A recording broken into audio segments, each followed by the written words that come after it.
Malikura ale kɔni tɛ se ka kɛ ni bɛɛ ani sabati kɔni mana Mali kɔnɔ. O de kun na Dana Ambasagu ale ni min ye mouvement min bɛ ni a tɔgɔ ye mouvement de la défense des peuples n'o ye Segu boli n'a ka cɛdenw ye. Olu kɔni wulila min ye kari tɛmɛnen marisi kalo tile 20 ale ni 6 kɔnɔna la ka bolo di ɲɔgɔn ma k'a fɔ k'u bɛna patrouille mixte dɔ kɔni. Ayiwa o patrouille mixte o tɛ kɛ yɔrɔ wɛrɛ o bɛ kɛ Bandiagara mara kɔni na ka lakana kɔni lasegin ni yɔrɔ kofɔlen na. Sabula an bɛɛ lajɛlen kɔni b'a kalama kabini wagati jan ni yɔrɔ kofɔlen na bingani wale bɛ ta ka ɲɛsin dugu caman kɔni ma. O de kun na ni jɛkulu fila ninnu n'o ye dɔgɔnɔw olu ni filaw ka jɛkulu ye olu kɔni bɔra k'u bolo di ɲɔgɔn ma k'a fɔ k'u bɛna jɛ ka baara kɛ ɲɔgɔn fɛ walasa u bɛ se ka lakanabaliya kɛlɛ cogo min ka bɔ an ka jamana kɔnɔ. Sabula ni maa kofɔlen ninnu ka kuma kɔnɔ la u y'a jira k'a fɔ ko min ye djihadiste kɛlɛ ye ko siyako kɛlɛ tɛ ko maa sugu bɛɛ bɛ se ka kɛ djihadiste ye. O de kun na ko olu kɔni bɛ jɛ k'u bolo di ɲɔgɔn ma ka baara kɛ. O baara yɛrɛ kɔni tɛ dɔwɛrɛ o de ye k'a fɔ min ye filaw ye olu ni dɔgɔnɔw bɛ jɛ ka taa dɔgɔnɔdugu la ka taa baara kɛ min yɛrɛ ye dɔgɔnɔw ye olu yɛrɛ ni filaw bɛ jɛ ka taa filadugu la ka taa baara kɛ ɲɔgɔn fɛ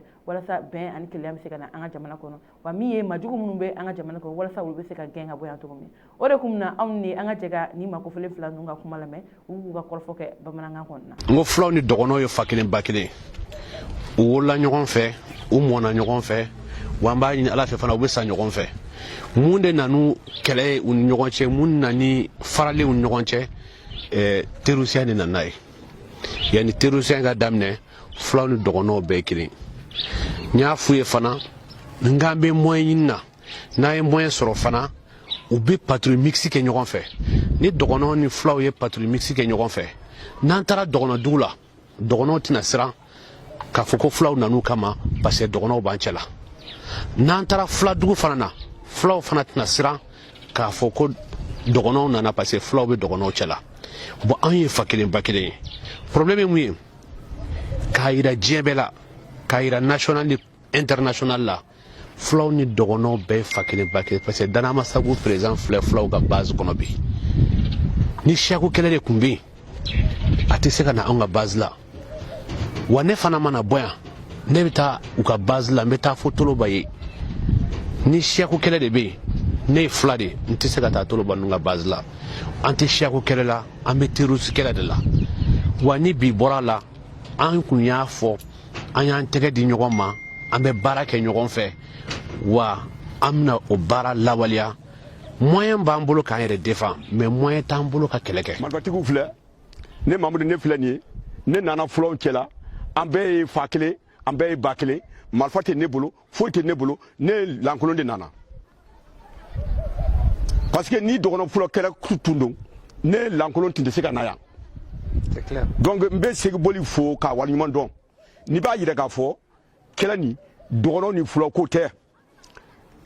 jadisi nin fulaw de ka ca a y'a fɔ effectivement tiɲɛ don dɔgɔnɔ fana b'a la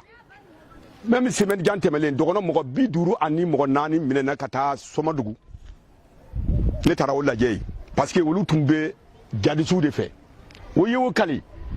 ko bi olu sen bɔra la bi olu sen bɔra la sini parce que fɔlɔfɔlɔ se de tun do ye olu donna kɛlɛ la parce que mɔgɔw y'o jagoya parce que n'aw ma dɔn k'o tun bɛ faga donc olu siranna saya ɲɛ ka don